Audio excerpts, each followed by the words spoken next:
अस्सलाम वालेकुम, this is Umaina Basit from ocean of knowledge. तो आज हम कर रहे हैं मैथ 10 की एक्सरसाइज 7.5 का क्वेश्चन नंबर 12, जो कि है suppose that we are standing on a bridge 30 feet above a river watching a long piece of would.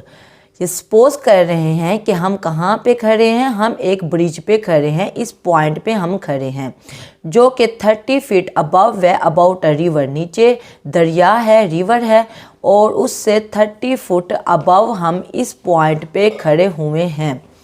आगे वो कह रहा है कि river watching a long piece of wood, तो इस पॉइंट पे खड़े होके हम एक लकड़ी के टुकड़े को देख रहे हैं।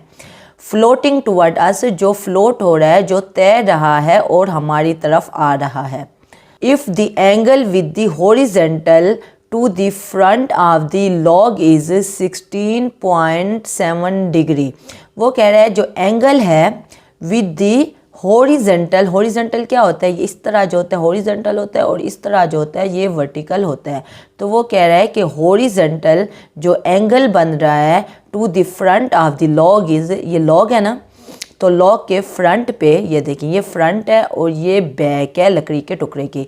तो front of the log is, जो एंगल बन रहा है वो क्या है, 16.7 डिग्री। तो देखें हॉरिजॉन्टल जब हमने एंगल बनाया लकड़ी के टुकड़े के फ्रंट से, तो ये 16.7 डिग्री बन रहा है। देखें हॉरिजॉन्टल बन रहा है तो यहाँ से बन रहा है, और कहाँ तक बन रहा है, जो लकड़ी के टुकड़े का फ्रंट है यहाँ से जो एंगल बन रहा है वो 16.7 डिग्री है।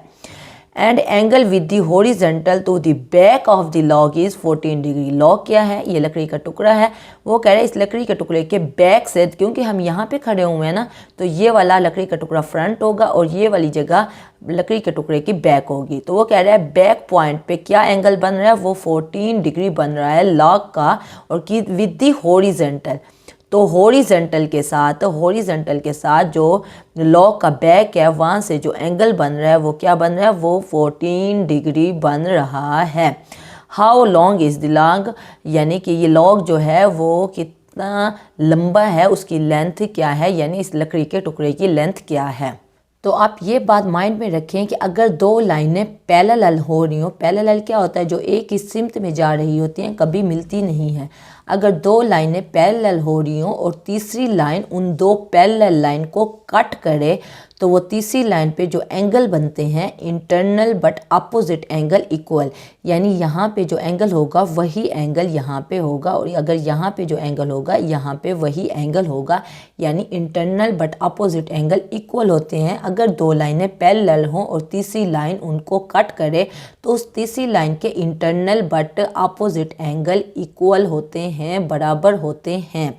तो ये देखें, ये हमारे पास दो लाइनें ही हैं ना, एक ये लाइन है और एक ये लाइन है, और ये दोनों लाइनें क्या हैं, वो पैरेलल हैं। और जब दो लाइनें पैरेलल हों और हमारे पास ये देखें, ये वाली जो लाइन है, ये तीसरी लाइन, ये जो जिसने 16.7 डिग्री एंगल बनाया, ये वाली लाइन, तो ये लाइन ने क्या किया, इन दो पैरेलल लाइन को कट किया ना, तो यहाँ पे जो एंगल 16.7 डिग्री बन रहा है, तो इसका मतलब है कि यहाँ पे भी एंगल 16.7 डिग्री बनेगा, internal but opposite angle equal.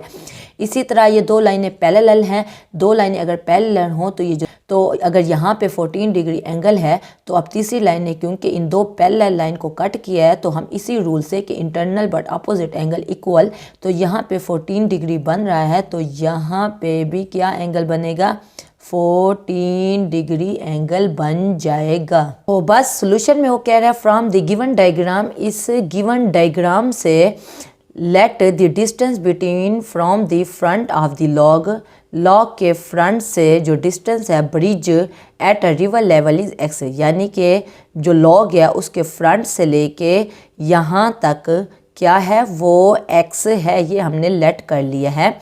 And distance from the end of the log, तो ये एंड ऑफ द लॉग जो है टू द ब्रिज लेवल, देखें ब्रिज तक, लॉग के एंड से ब्रिज तक जो डिस्टेंस है वो क्या है, वो है हमारे पास y। तो इस पूरे को हमने क्या कह दिया, इस पूरे को हमने y कह दिया, और a से लेके b तक हमारे पास x है।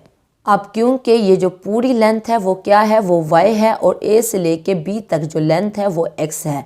तो क्योंकि हमने सिर्फ लकड़ी के टुकड़े की लेंथ निकालनी है तो इस पूरे में से यानी y में से जब x को माइनस कर देंगे तो इस लकड़ी के टुकड़े की लेंथ मालूम हो जाएगी, लॉग की लेंथ मालूम हो जाएगी।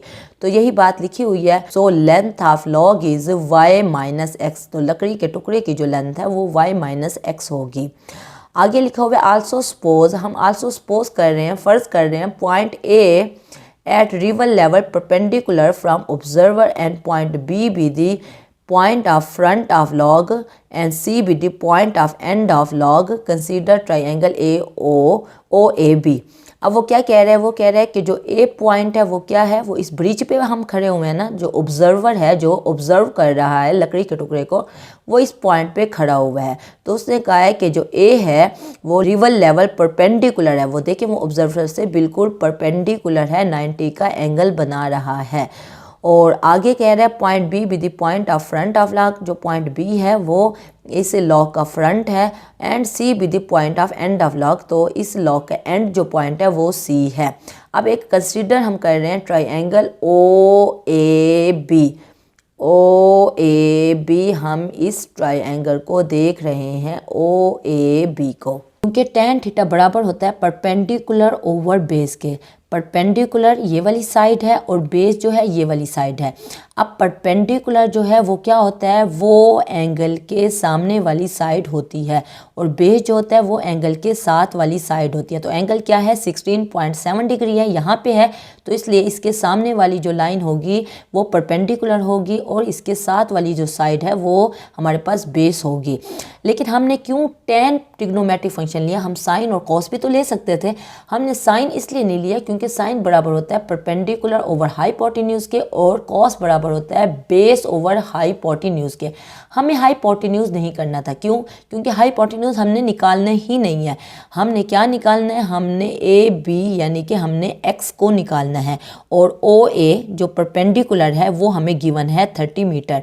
तो हम हमेशा वो ट्रिग्नोमेट्रिक फंक्शन यूज़ करते हैं जो गिवन और रिक्वायर्ड दोनों शामिल हों। तो हमने परपेंडिकुलर और बेस को यूज़ करना था। तो परपेंडिकुलर और बेस सिर्फ tan थीटा में आते हैं। tan थीटा बराबर होता है परपेंडिकुलर ओवर बेस के, इसलिए tan को हमने यूज़ किया है।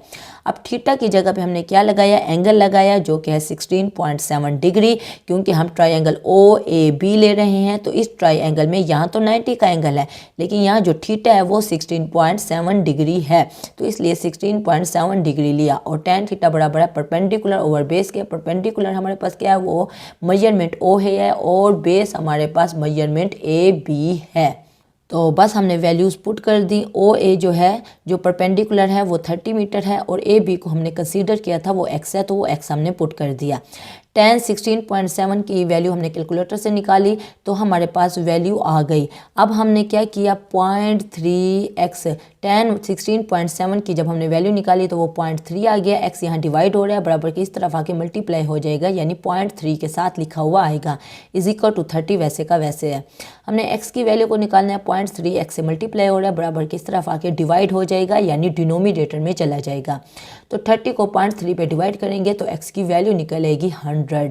आगे हम कह रहे हैं आल्सो कंसीडर ट्राइंगल ओ ए सी। अब हम बड़े वाली ट्राइंगल ले रहे हैं ओ ए सी। अब देखें ये बड़े वाली ट्राइंगल ले रहे हैं, और यहाँ पे एंगल क्या बन रहा है, यहाँ पे एंगल 14 डिग्री बन रहा है, internal but opposite angle equal. तो यहाँ पे एंगल 14 डिग्री है। तो अब बड़े वाली ट्राइंगल ले रहे हैं, तो बड़े वाली ट्राइंगल में एंगल के जो सामने वाली साइड है ओ ए, ये क्या है, ये परपेंडिकुलर है, और एंगल के साथ वाली जो साइड है ये हमारे पास बेस है, और ये हाइपोटेन्यूज है। हम किसको यूज़ करेंगे, हम फिर से ट्रिग्नोमेट्रिक फंक्शन tan को यूज़ करेंगे, tan थीटा। क्यों, tan थीटा बराबर है परपेंडिकुलर ओवर बेस के।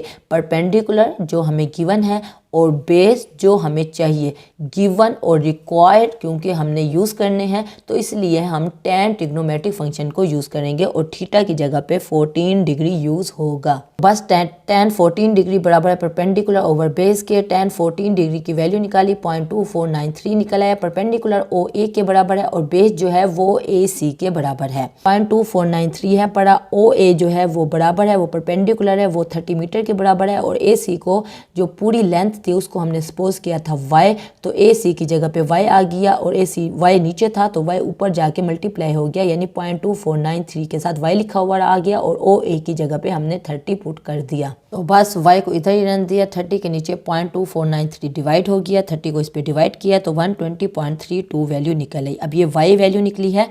Know the length of log, अब लॉग क्या है तो x को माइनस कर देंगे y की वैल्यू में से, यानी कि पूरी वैल्यू में से x जो कि 100 है उसको माइनस कर देंगे तो लॉग की वैल्यू आ जाएगी, यानी लकड़ी के टुकड़े की वैल्यू आ जाएगी। तो बस नो length of log y minus x किया, y की वैल्यू 120.32 निकली है और x की वैल्यू 100 है, तो 120.32 में से 100 माइनस कर दिया तो 20.32 फुट आ गया, यानी जो लकड़ी का टुकड़ा है जो लॉग है उसकी जो लेंथ है वो है 20.32 फुट।